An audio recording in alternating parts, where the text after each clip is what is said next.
ఓం గం గణపతియే నమః. శ్రోతలకు నమస్కారం. మన ఛానల్కు స్వాగతం. శ్రీ స్కాంద మహాపురాణం వైష్ణవఖండం దమనక చరితం. జైమిని మహర్షి ఇట్లు చెప్పెను అని శ్వేతరాజుకు వరమునిచ్చి ప్రాసాదమునందున్న విష్ణువు అంతర్ధానము చెందెను. సమస్త లోకములను సృష్టించు, రక్షించు, నాశనము చేయు విష్ణు సంబంధి శక్తియే వడ్డించున్నది. అమృతము వంటి ఉడికిన అన్నమును భుజించున్నది. ప్రభువగు నారాయణుడు స్వామికి నైవేద్యము పెట్టగా మిగిలినది ప్రసాదముగా స్వీకరించుట వలన సమస్త పాపములు నశించును. దానితో సమానమగు పవిత్రమగు వస్తువు మరొకటి లేదు. పాపము చేసిన వారు దానిని తాకినను అది దూషితము కాదు. లక్ష్మీదేవి అచ్చట ఉండుటచే ఆ నైవేద్యము శుద్ధమైనది కనుక విష్ణువు ఆలయమునకు వెళ్ళిన పాపులు దానిని తాకినను అది దూషితము కాదు. ఎవరు తాకినప్పటికీ స్వామి ఎట్లు పవిత్రముగా ఉండునో అది కూడా అట్లే పవిత్రముగా ఉండును. వ్రతమునందు ఉన్నవారు, భర్త లేనివారు, వివిధ వర్ణముల వారు, ఆశ్రమములందు ఉన్నవారు, యజ్ఞదీక్ష వహించిన వారు, అగ్నిహోత్రమును కాపాడువారు, పేదవారు, లోపులు, గృహస్థులు, ప్రభువులు ఎవరైనను ఆ ఉచ్చిష్టమును భుజించుటచే పవిత్రులు అగుదురు. ఆ దేశము వారు కానీ ఇతర దేశముల వారు కానీ స్వామి నిర్మాల్యమును భక్షించుటయందు సందేహింపరాదు. భక్తి చేత కానీ, లోభము చేత కానీ, కౌతుకము చేత కానీ, ఆకలి తీర్చుకొనుటకు కానీ కడుపు నిండుగా గొంతు వరకు తిన్నచో పాపములన్నీయు నశించును. అది సర్వ రోగములను ఉపశమింపచేయును. పుత్రులకు పౌత్రులకు వృద్ధి కలుగును.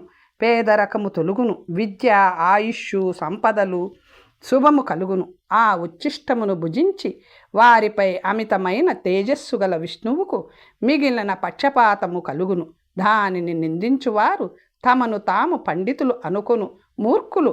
అటువంటి అపరాధమును చేసిన వారిని ఆ యముడు స్వయముగా శిక్షించును. వారికి దుర్గతి తప్పదు.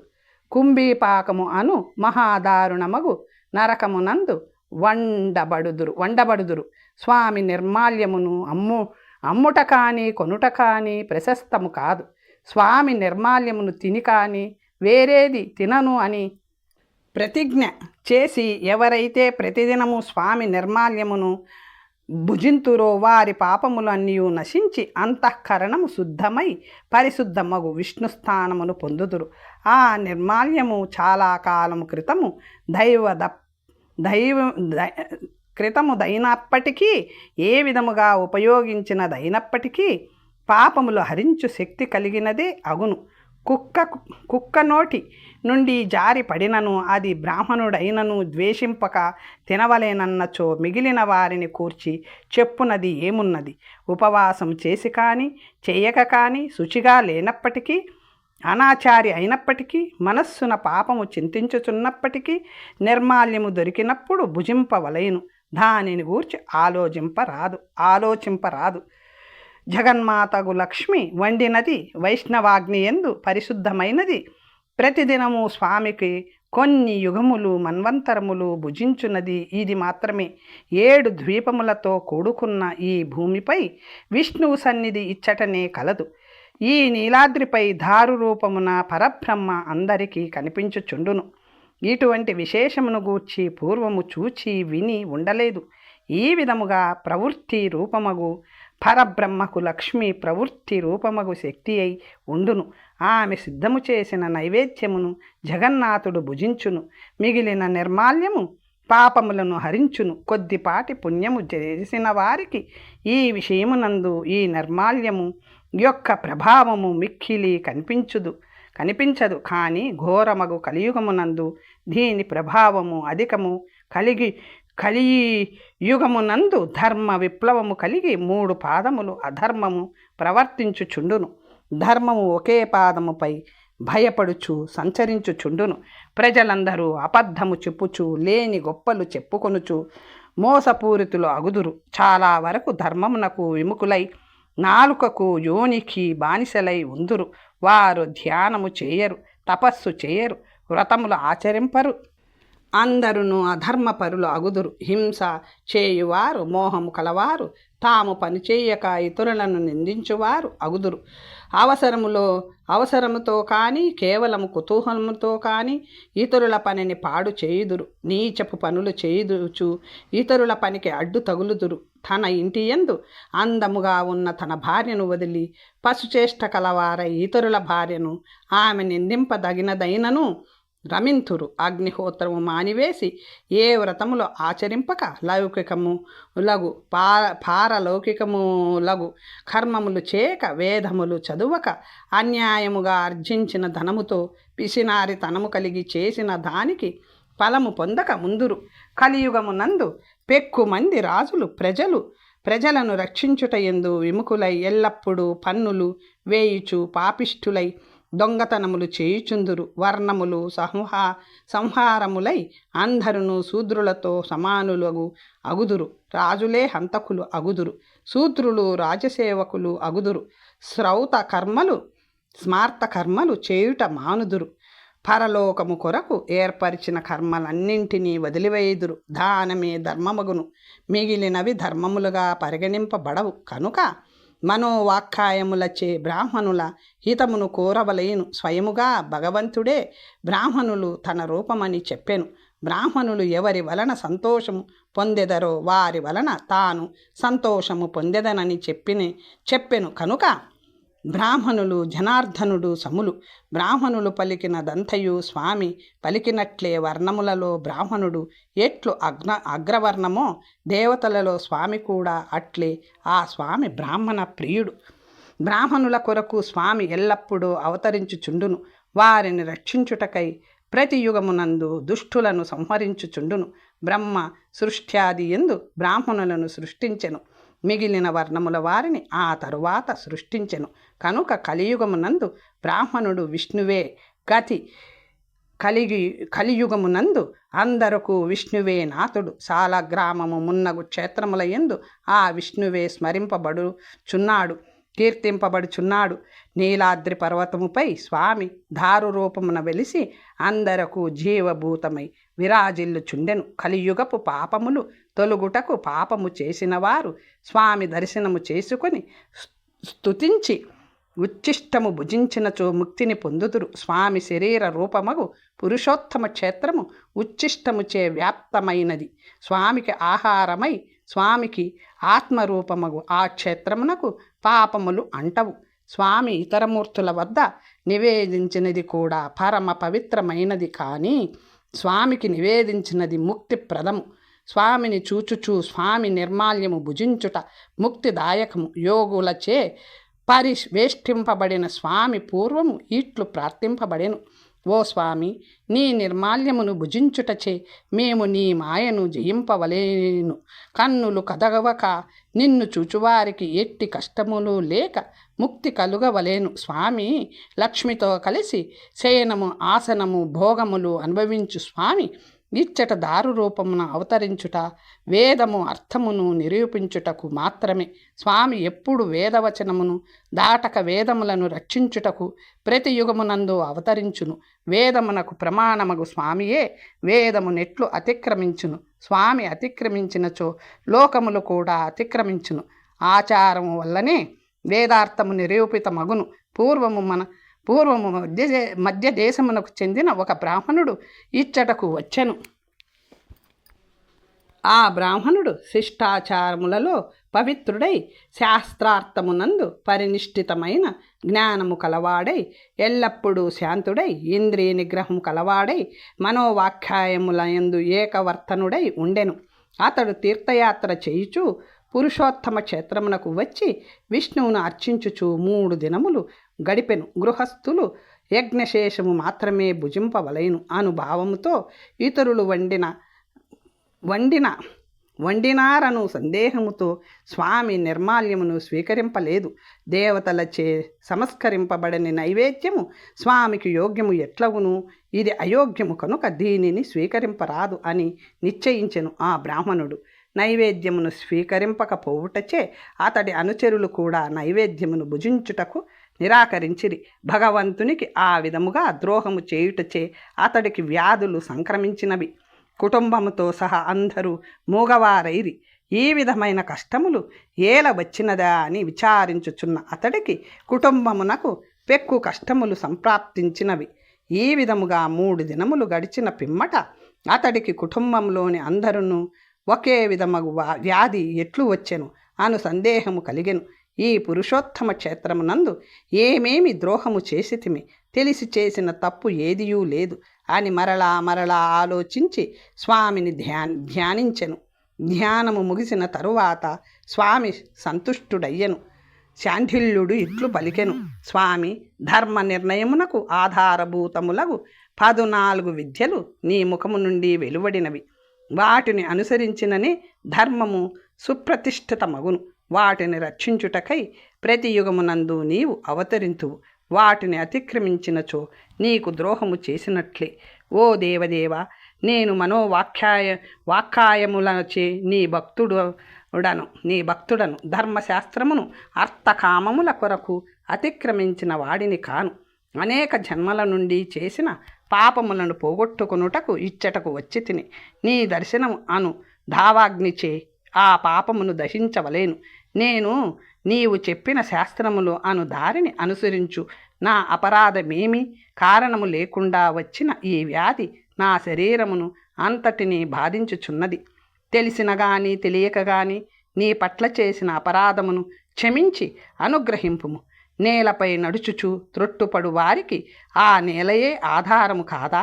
నీ పట్ల అపరాధము చేసిన వారిని నీవే క్షమింపవలేను. కనుక నేను చేసిన పాపమును నీవే పోగొట్టుము. అగ్ని సంతాపము వలన కలిగిన పుండును అగ్నిచే మాన్పవలేను. కనుక ఈ దుర్దశకు మూల కారణమగు పాపమునకు నీ కృపా కటాక్షముచే ఉపశమింపచేయును.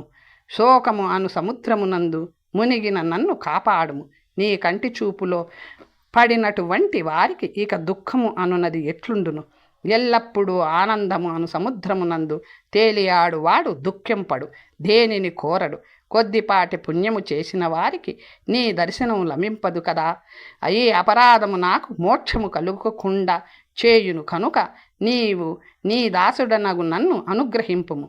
సేవకులు చేసిన అపరాధమును సేవలందుకును వారే క్షమింపవలేను కదా అని స్తుతింపగా అప్పుడు అతడు బాధ తొలగిపోయెను.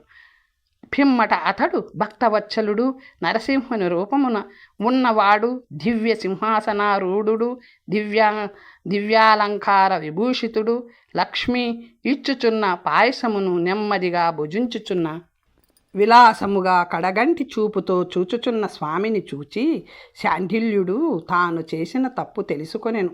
ఆజ్ఞాని నగు నేనెక్కడా, సర్వజ్ఞుడవగు నీవెక్కడా, మహత్తు అహంకారము పంచద్భూతములను సృష్టించు నీవెక్కడా, నీ మాయచే కప్పబడిన మనస్సు గల నేను నిన్నెట్లు తెలుసుకొనగలను? నీ ఇచ్చ నిరంకుశమైనది, వర్ణింపరానిది, సృష్టి లయాత్మకమైనది అని ఆ బ్రాహ్మణుడు స్తుతింపగా స్వామి తన ఎంగిలి చేతితో మిగిలిన దానిని అతడి శరీరముపై విదిలించెను. అమృతము వంటి ఆ నిర్మాల్యముచే తాకపడిన ఆ శాండిల్యుడు దివ్య శరీరము కలవాడై జీవన్ముక్తుడైన మునివలే అయ్యెను. భక్తి యొక్క మహిమను భక్తుడే తెలుసుకొనగలడు. ప్రసవ వేదనను గొడ్రాలు తెలుసుకొనజాలదు కదా అని పలుకుచూ ఆ బ్రాహ్మణుడు తన శరీరముపైనున్న నిర్మాల్యమును భుజించి ధన్యుడనని భావించెను. సాధారణమగు ధర్మశాస్త్రము ఈ క్షేత్రమునందు చెల్లదు. ఏలననగా ఇచ్చట స్వామి చెప్పిన పరమధర్మమే చెల్లును. ధర్మము ఆచారము నుండి పుట్టును. ధర్మమునకు ప్రభువు స్వామి అని ఆలోచించుచు ఆ బ్రాహ్మణుడు తన కుటుంబ సభ్యుల కొరకు మిగిలిన నిర్మాల్యమును పిడికిట తీసుకొనగా అతడికి ధ్యాన భంగమయ్యెను. అప్పుడు జరిగినదంతయు కళ అని తెలుసుకొని అతడు ఆశ్చర్యపడెను. నైవేద్యమును తినకపోవుటయే నేను చేసిన ద్రోహం. పరమాద్భుతమగు ఈ నైవేద్యమును తినుటను గూర్చి తెలుసుకొంటిని. 18 లోకములు 14 లోకములు ఎవరి పాదముల వద్ద ఉండునో ఆ పాదములను ధర్మమును నీటిచే కడిగి నీవు పుణ్యము పొందితివి. ఎవరిని ఇంద్రాదులు దివ్య భోగములచే తృప్తిపరుతురో అట్టి స్వామి ఈ క్షేత్రమున మానవులు చేసిన నైవేద్యమును భుజించుట చిత్రము. అని అమితాశ్చర్యమును పొంది ఆ శాండిల్యుడు తనకు కలలో లభించిన నైవేద్యముచే తన కుటుంబం అంతటిని మార్జనము చేసెను. అప్పుడు వారు రోగము నుండి ముక్తులై చక్కని మాటలు సంతోషముతో నిండిన మనస్సులు కలవారైరి. అది తమ పునర్జన్మగా భావించి పురుషోత్తమ క్షేత్రమును ప్రశంసించిరి. 7 ద్వీపములు కల ఈ భూమిపై దీనితో సరిపోలు మరొక క్షేత్రము లేదు. స్వామి స్వయముగా తన నిర్మాల్యమును ప్రసాదించి పాపముల నుండి మానవులకు ముక్తి కలిగించును. ఈ పురుషోత్తమ క్షేత్రము యొక్క మహత్యము పరమ దుర్లభమైనది. స్వర్గము, భోగము, ముక్తి అను 3ను ఇచ్చట చేతియందు ఉన్నట్లే అందుబాటులో ఉండును. సంసారమును అడవియందు తిరుగువారు తమ భాగ్యముచే ఇచ్చటకు వచ్చెదరు. వారు పెక్కు భోగములను అనుభవించి ముక్తి పొందెదరు. ఈ విధముగా వారు మిక్కిలి ఆనందించుచు ఒకరితో ఒకరు చెప్పుకొనుచు భోజనములు చేసిరి. అప్పుడు వారు శుద్ధులై బాల సూర్యుని వంటి కాంతి కలవారై నిష్పాపులై జ్వరము తొలగిన వారై దేవతల వలె ప్రకాశించిరి. నైవేద్యము తినుట యొక్క మహత్తును గూర్చి మీకు తెలిపి తిని దీనిని వినినంతనే ఎన్ని పాపములు చేసిన వానికైనను వాని పాపములు తొలగిపోవును. ఈ విధముగా నిర్మాల్యమును గ్రహించుటచే కలుగు ఫలమును గూర్చి చెప్పుటకు శక్తి చాలదు. సాక్షాత్తుగా బ్రహ్మస్వరూపము చేతనే వారు దారు రూపమును శరీరముపై పుష్పములు, చందనము, మాలలు మున్నగునవి ధరించును. అవి తీసివేసిన తరువాత వాటిని నిర్మాల్యమని పిలుతురు. ఆ పువ్వులను తలపై ధరించుట, చందనమును శరీరంపై అలదుకొనుట వలన 1.5 తీర్థముల నీటితో అభిషేకము చేసిన ఫలము కలుగును. నిర్మాల్యమును తినుట వలన గురుతల్ప గమనము వంటి పాప సమూహమంతయు నశించును. స్వామికి లేపనము పూయవలయును. మిగిలిన మాలలు పువ్వుల కంటే లేపనము ఉత్తమము. శ్రీకంఠము, అగురు, కర్పూరము, కస్తూరి, కుంకుమ మొదలైనవి మెత్తగా నూరి తడిపి చందనము, అగరు సాన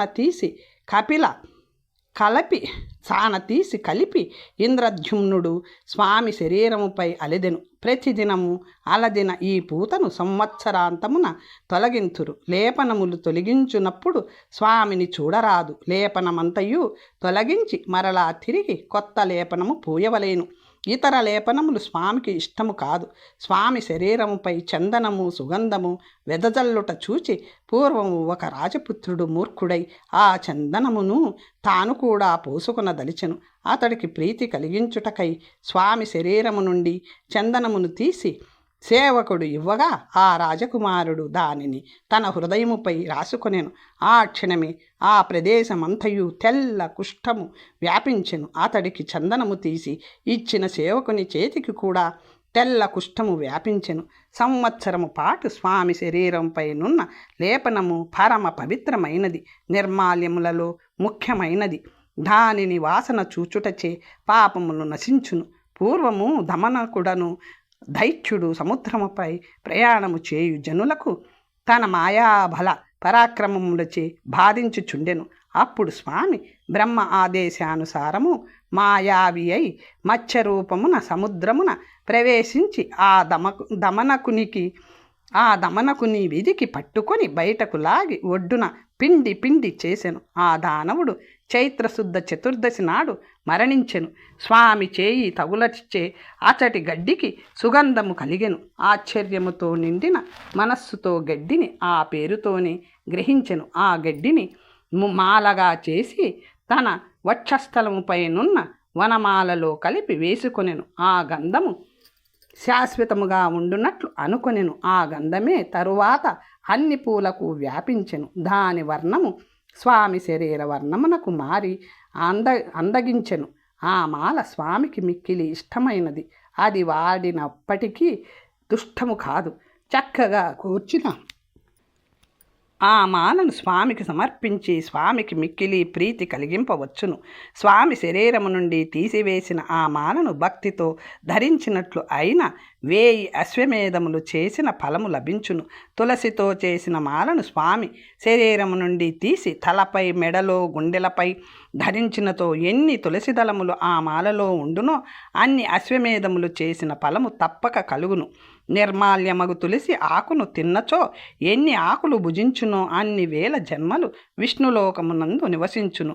తులసి దళములతో కూడిన స్వామికి నివేదించిన అన్నమును భుజించినచో అమృతమును సేవించిన ఫలము కలుగును. యావజ్జీవము ఆ విధముగా భుజించినచో తప్పక మోక్షము లభించును. అర్ఘ్యము ఇవ్వగా మిగిలిన నీరు, ఆచమనము ఇచ్చిన నీరు, పాదోదకము స్నానము చేసిన నీరు, ఏ ఒక్కటి సేవించినను పాపములు తొలుగును. అన్ని తీర్థముల నీటితో అభిషేకము చేసిన ఫలము లభించును. దుష్టగ్రహములు నశించును. అశుభములు, పాపములు, రాక్షసపీడ, భూతములు, బేతాళముల వలన బాధలు తొలగిపోవును. శవము, అమేధ్యము మున్నగునవి తాకిన దోషము నాశనమగును. సమస్త దీక్షలు, వ్రతములు చేసిన ఫలము కలిగి ఐశ్వర్యము వృద్ధి చెందును. అకాల మరణము, వ్యాధులు తొలగి సురా సేవనము, మాంస భక్షణము వలన కలిగిన పాప సమూహమంతయు నశించును.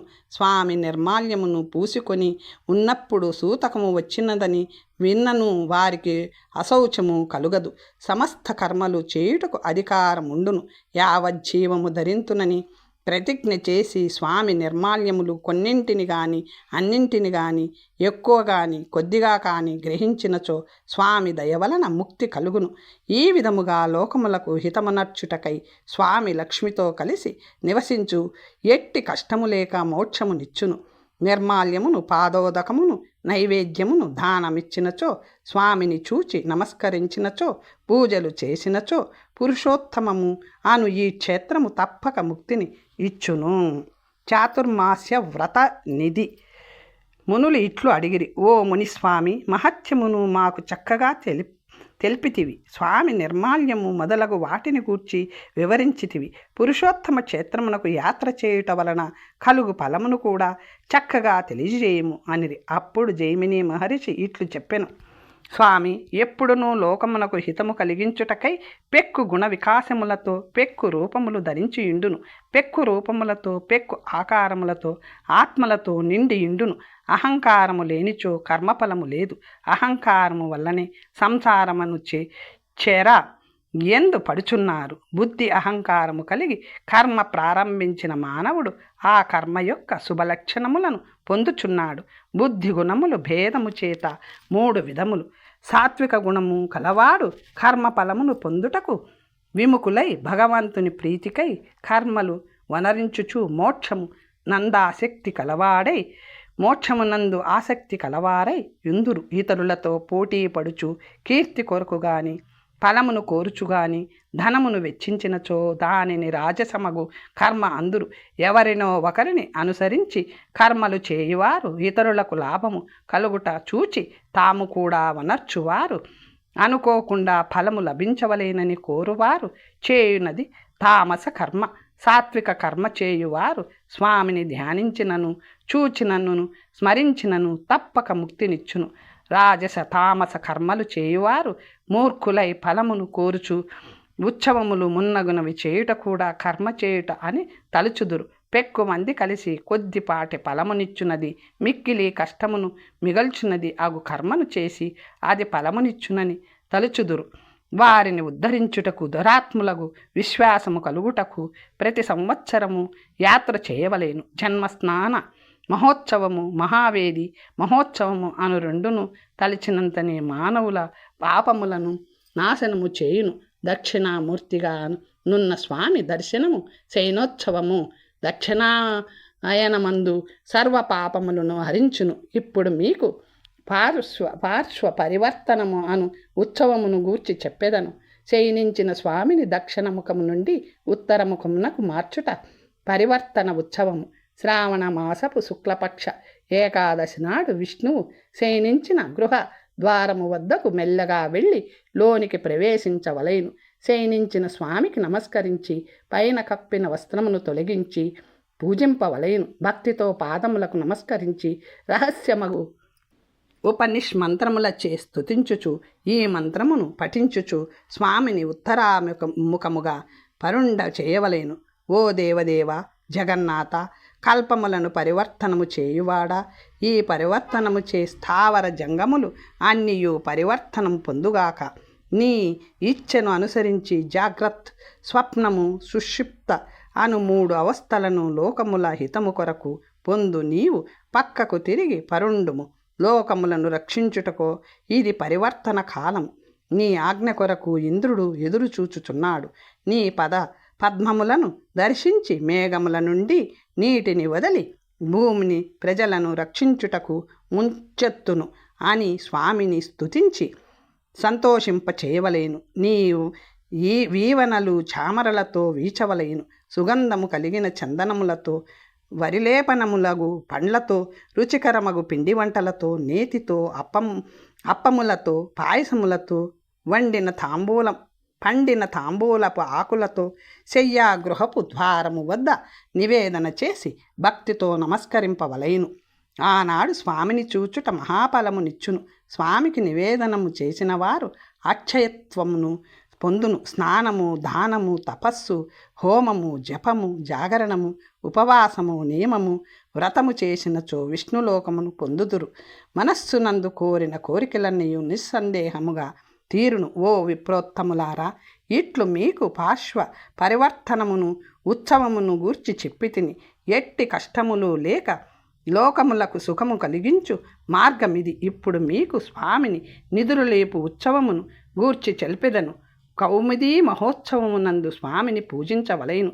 అక్ష క్రీడలు, పుష్పములు, వస్త్రములు, మాలలు, అనులేపనములు మున్నగు వాటిచే భక్తికి ముదము చేకూర్చవలేను. పిమ్మట పౌర్ణమి నాడు ఉత్సవము జరపవలేను. పిమ్మట ఉదయమునందు కార్తీక వ్రతము మొదలు పెట్టవలేను. శుక్లపక్ష ఏకాదశి వరకు వ్రతమును ఆచరింపవలేను.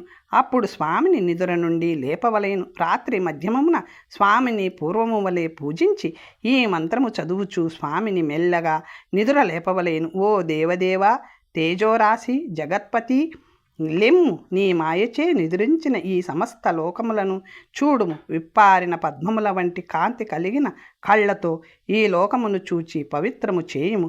ఆ తరువాతనే స్మార్త కర్మలన్నీయును ప్రవర్తిల్లును అని స్తుతించి వేణువులు, వీణలు మున్నగు వానిచే మంగళ వాయిద్యములు మ్రోగించి వందిమాగద సూత సమూహములు స్తుతించుచుండగా శంఖములు, డప్పులు, మురజములు మున్నగు వాయిద్యములతో, నృత్యములు, గీతములతో, జయ జయ శబ్దములతో, స్తోత్రములతో స్తుతించుచు స్వామిని నృత్య మండపమునకు తీసుకొని రావలేను.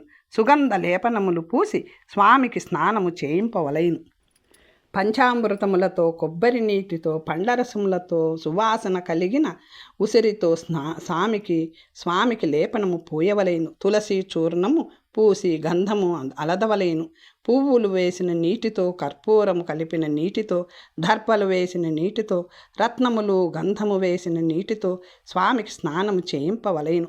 అప్పుడు స్వామిని చూచినచో పెక్కు జన్మల నుండి చేసిన పాపములన్నీ నశించును. పిమ్మట స్వామిని ఒడిలో ఉంచవలేను. పాదముల వద్ద ప్రారంభించి తల వరకు అన్ని అవయవములకు పూతలు పూయవలేను. కుంకుమ, అగరు, కస్తూరి, కర్పూరము, చందనము మోదుగా కలిసిన నీటితో, నల్ల అగరు రసముతో కలిపిన నీటితో, అలది చంద్రచూర్ణముతో కూడిన మాలతీమాలను స్వామికి అర్పించవలెను.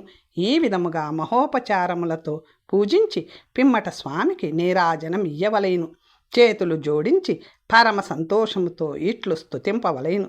చరాచరమగు ఈ లోకమంతయు నిన్ను శరణు కోరుచున్నది. దయ చూపించు. కడగంటి చూపులతో పావనము చేయుము. నృత్యములు, గీతములతో మిగిలిన రాత్రిని గడుపవలెను. నిద్ర నుండి లేచిన గదాధరుడగు స్వామిని చూచిన వారికి మోహమును కలిగించి నిద్ర తొలగి శాంతి అని జ్యోతి ప్రకాశించును. మనస్సున కోరిన కోరికలన్నీయును తప్పక తీరును. 1000 అశ్వమేధములు చేసిన ఫలము కలుగును. అన్ని తీర్థముల నీటితో అభిషేకము చేసిన ఫలము కార్తీక మాసమునందు చాతుర్మాస్య వ్రతమునకు పారణ చేయవలెను. బంగారు నిష్కమములతో నిర్మించిన స్వామి ప్రతిమను గాని లేదా యథాశక్తి కల్పించిన ప్రతిమను గాని, శాలిగ్రామ ప్రతిమను గాని నిశ్చలమగు మనస్సుతో పూజింపవలెను. పిమ్మట ఒక శుభ్రమగు మండపమున గాని, ఇంటి యందు శుభ్రమగు ప్రదేశమునందు కాని పూలమాలలతో, చామరములతో,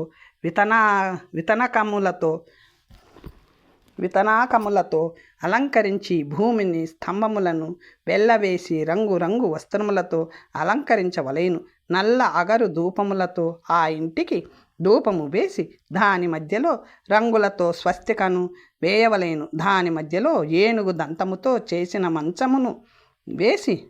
మంచమును వేసి పట్టు వస్త్రములను కప్పి స్వామిని దానిపై కూర్చొండబెట్టవలేను. శంఖము పద్మము కలిగి 4 భుజములు కలిగి ఒడిలో ఉన్న లక్ష్మీదేవిని ఆలింగనము చేసుకొనెను. కుడి చేతితో భక్తులకు వరములు ఇచ్చుచు చక్కని ముక్కు నుదురు నిదానమై అన్ని అలంకారములు ధరించి పచ్చని దివ్యమగు నిచోలికమును ధరించి పద్మముల వంటి చేతులతో లక్ష్మి ఇచ్చుచున్న తాంబూలములను స్వీకరించుచున్న స్వామికి పంచామృతములతో స్నానము చేయించి వస్త్రయుగ్మమును సమర్పించవలెను. ఉపచారములతో స్వామిని పూజించి తమ వైభవము కొలది ఇత్తడితో గాని మట్టితో గాని చేసిన దీపపు కుందెల యందు ఆవినేతిలో దీపములను గాని 100 దీప వృక్షములను గాని వెలిగించవలెను. బ్రాహ్మణులను నారదుడు మున్నగు దేవఋషులను పూజింపవలెను. స్వామి స్వరూపములగు బ్రాహ్మణులను పూజించి వస్త్రములతో మాలలతో గంధములతో భక్ష్యములతో భోజ్యములతో ఫలములతో తీర్థరాజమునకు అభిషేకము చేసిన విధముగానే స్వామికి కూడా అర్చనము చేయవలేను. తద్విష్ణు అను మంత్రముచే బ్రహ్మాదులను కూడా పూజించవలెను. వేణువులు వీణలు మున్నగు వాయిద్యములతో పురాణ పఠనము చే మహోత్సవం జరిపి తరువాత జాగరణము చేయవలెను. పిమ్మట ఉదయమే స్వచ్ఛమగు అగ్నికార్యమును ఆచరింపవలెను. అష్టాక్షర మంత్రముచే సమిదలను నేతిని చెరులను పేలాలు తేనె కలిపి లక్ష్మీదేవి కొరకు ఆవాహనము చేయవలేను. చివరకు బ్రహ్మాది దేవతలకు అష్టోత్తర శతముచే కానీ 8 చొప్పున కానీ నువ్వులచే ఆహుతులు సమర్పించవలేను. బ్రహ్మను నారదుని దక్షుని వశిష్ఠుని గౌతముని సనత్కుమారుని అత్రిని భరద్వాజుని కశ్యపుని విష్ణు స్వరూపులగు విఖ్యాత వైష్ణవులు అందరినీ పూజింపవలెను. అప్పుడు స్వామి తత్ క్షణమే ప్రీతిని పొందును. హోమాంతమునందు ప్రాసనము చేసి ఆచార్యునికి దక్షిణ ఇయ్యవలెను. బంగారముతో అలంకరించిన ఆవును వస్త్రమును ధాన్యము భక్తితో సమర్పించవలెను. స్వామికి ప్రీతి కలిగించుటకై బ్రాహ్మణోత్తములకు భోజనములు పెట్టవలెను. పిమ్మట స్వామికి అన్ని ఉపచారములను సమర్పించవలెను. ఓ దామోదర జగన్నాథ, ఈ ప్రపంచమంతయు నీవే. ఈ ప్రపంచమంతయు నీపై ఆధారపడి ఉన్నది. ధర్మము నీవే, సర్వ భావములు నీవే. నీ అనుగ్రహముచే నా ఈ వ్రతము సంపూర్ణమైనది. దామోదరుడే ఇచ్చువాడు, వృషధ్వజుడే తీసుకొనువాడు. ఇచ్చునది జగన్నాథుడు, సంతోషించునది స్వామియే అను మంత్రమును చదువుచు ఆచార్యునికి దక్షిణ సమర్పించవలెను. పూజ పూర్తి చేసి భక్తితో స్తుతించి అనుగ్రహింప చేసుకొనవలెను. ఆచార్యుడు తుష్టి పొందినచో స్వామి కూడా తుష్టిని పొందును. పిమ్మట పూజా ద్రవ్యములన్నింటికీ బ్రాహ్మణులకు ఇచ్చివేయవలెను. తరువాత తాను మిగిలిన వాటిని తన బంధువులతో కలిసి భుజించవలెను. ఈ విధముగా చాతుర్మాస్య వ్రతమును పూర్తి చేయవలెను. అప్పుడు పూర్వము చెప్పిన సంపదలన్నింటినీ పొంది విష్ణులోకమును పొందును. శృతి స్మృతి పురాణములలో ఇంతకు మించిన వ్రతము లేదు. దీనిని ఆచరించినచో మానవుడు ధన్యుడు అగును. విష్ణువుకు ప్రీతి కలిగించుటకు ఇంతకంటే మంచి వ్రతము లేదు. 1000 నువ్వుల పాత్రలను, 1,000,000 ఆవులను, 100 కృష్ణాజనములను, 10,000 మంది కన్యలను దానమిచ్చిన ఎంతటి ఫలము కలుగునో అంతటి ఫలము ఈ వ్రతము ఆచరించుట వలన కలుగును. 3.5 కోట్ల తీర్థముల నీటితో అభిషేకము చేసిన ఫలము కలిగి అన్ని కోరికలు తీరును. తరువాత కథ వచ్చే భాగంలో తెలుసుకుందాం. నమస్తే.